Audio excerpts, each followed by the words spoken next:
Oh, winter riding. Oh, I just wasn't ready. Roll the intro.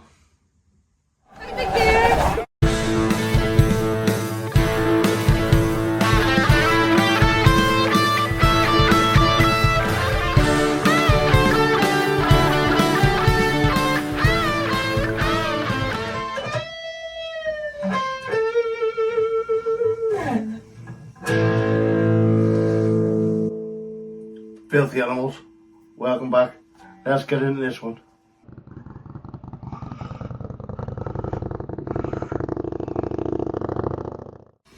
Right then, winter riding. I thought I was prepared, but I wasn't. Anyway, we're having a quick little tour up the northeast coast, all the way up to Blyth today. So, winter riding, many factors that I didn't really consider. So, safety on the UK roads. It's not necessarily about riding in 6 foot of snow or even snow on the ground. It's more just wet, slippery, cold, greasy, salty roads, unpredictable road surfaces more than anything else. Black ice, probably the biggest danger of all. Early mornings, anything from like sort of 3 degrees down over, there's a good chance there's going to be some form of ice somewhere. Underpasses, overgrown sort of shady lanes, anything where the sun isn't able to penetrate the frozen ice surface. Yeah, and salt on the roads. Salt, when it gets wet, it forms like a sludge, the slimy, horrible sludge, which is slippy as hell, so you've got to be real careful of that. You've got to be gentle as well. Smooth as everything, as they say. Be gentle with the throttle. Progressive with your braking. No sudden maneuver. I mean, if you have to hit the brakes, you have to hit the brakes, but try to be as smooth as possible.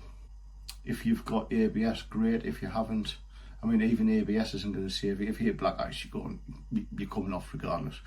But if you haven't got ABS, you haven't got traction control, again, you just need to be a little bit more careful with what you're doing. You can have less grip, so your stopping distances are going to be greater. Visibility. Well, being visible matters all year round, but especially in the winter time. You've got low sun, you've got the glare off the cold, wet road surface. It gets dark earlier, you've got fog and mist. You've got to make sure your visor's clean. Carry a little rag around with you, or you can get the little spray bottles just to give your visor a wipe and a clean periodically if you need to. Just give other road users a chance to see you nice and early, not when you're on top of them. Bear fact of the day.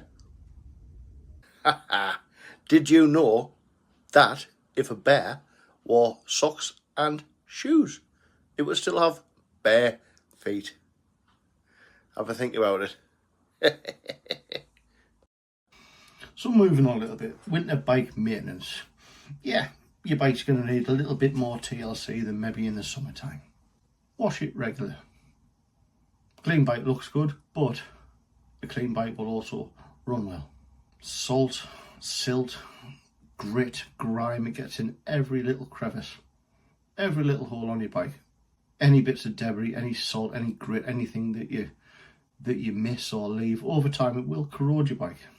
It'll eat away and start munching on your pride and joy. So a thorough clean, pretty regular, I would say. What I've been doing, once a week, if I've been out once, maybe twice, little rides, I'll go past the jet wash, stick £2 in the thing, just use a light spray setting from a decent distance. You don't need to blast all your components, and I'll just give it a good rinse, get the thick of it off, and then maybe if I've done a slightly longer ride, or just when I think it's time to do it, I'll give it a deep clean and make sure that all of that crap is out. So with washing your bike a bit more regularly, chain maintenance, one of the most basic things you'll do with your bike. Clean it, lube it, clean it, lube it. The more you wash it, the more you need to clean it and lube it. So make sure that your chain's in good working order. Salt, grit, grime, again, not good for your chain links. Tyres, Make sure your tyre pressures are right. Make sure you've got plenty of tread. You don't want to be going out on slicks, especially on wet, cold, icy roads. Make sure your tyres are in good condition. And your battery. Cold weather, batteries don't like cold weather. Believe it or not, they don't. So if you're not using your bike for a little while, consider getting a smart charger, or, you know, like a trickle charger. I think the longest I left my bike over the winter was in the garage for 3 weeks. And it did start. It didn't struggle, to be honest with you, but it was in the garage. It wasn't left outside or under a cover or whatever. But I think any more of that, I wouldn't have been happy just to leave it. That's pretty much basic maintenance. Washing it, get all that crud off, chain maintenance, tyres, lights. Make sure everything's clean, visible and working.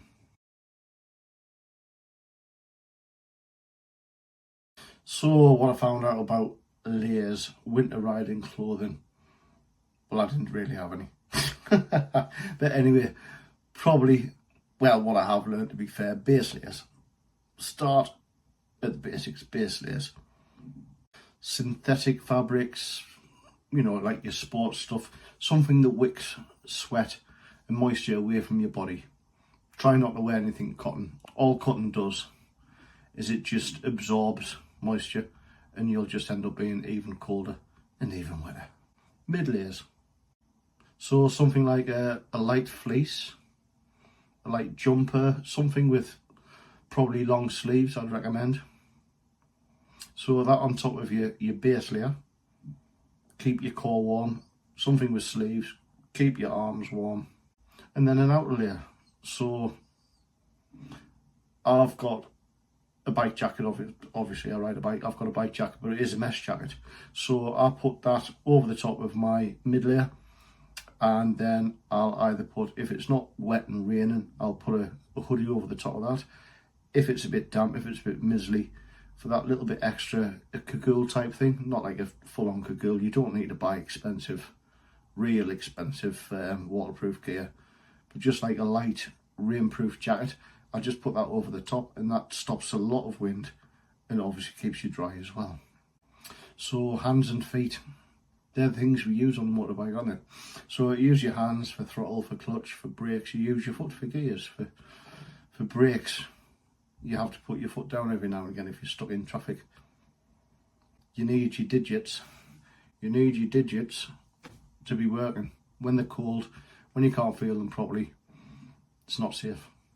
So, good pair of socks for the feet. You can get waterproof socks as well, or waterproof boots, but make sure they're waterproof if it's wet. If it's cold and dry, maybe not so much, but definitely a decent pair of socks underneath. Make sure them little toes is all toasty warm. And for the fingers, for the fingeros, good pair of gloves, winter gloves, ideally, something waterproof. Heated grips are good. Heated gloves are good. If you're really posh, heated grips and heated gloves. Ooh. But make sure all your extremities, all your little fingers, your hands, your feet, make sure they're warm. Make sure your core's warm, because when you're cold, your brain doesn't think the same way as it does when you're nice and warm and comfortable. So, all being said, there's definitely benefits to winter riding, especially for your mental health. You enjoy riding your bike, blah blah blah, you're out all somewhere, you've got your bikey mates, you've got your pals, and then all of a sudden it stops. Winter, just because it's cold, just because it's wet. Nah, keep riding. Just keep riding. As long as you're prepared. I wasn't. I am now. But be prepared. Winter riding, it makes you a better rider. You read the road a lot more carefully. You plan further ahead. You control inputs more precisely. Your throttle, your braking. It builds like a mechanical sympathy and road awareness, if you follow. By the time spring comes round, you're fresh out of the box. You know what you're doing. Everyone else who's saw on the bikes and left them for 3-4 months, they're not, they're rusty. And they probably haven't kept on top of maintenance, even if the bike's been parked up. So they've got to start doing all of that before they can even start enjoying riding. You've done your maintenance, your bike's ready. In the winter, the roads are quieter, the air's crisper, there's more of a feeling of commitment to what you're doing. But basically, you're not just riding when it's easy, you're riding because you love it, ultimately. And with a few adjustments, being ready, you'll love winter riding. I certainly have.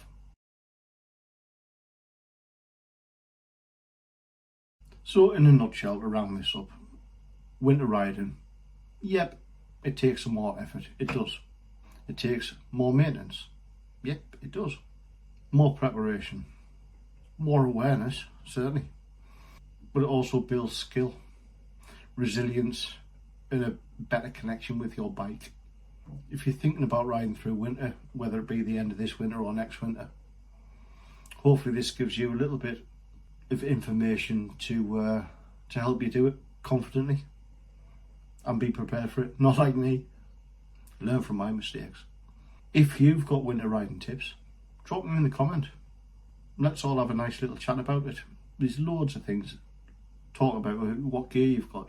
Are there any bargains? Are there any bits of kit that you've bought that are better than others? Those little Amazon bargains that we all love. At the end of the day, prepare, ride safely, enjoy it. Thank you for watching. We'll see you on the next one.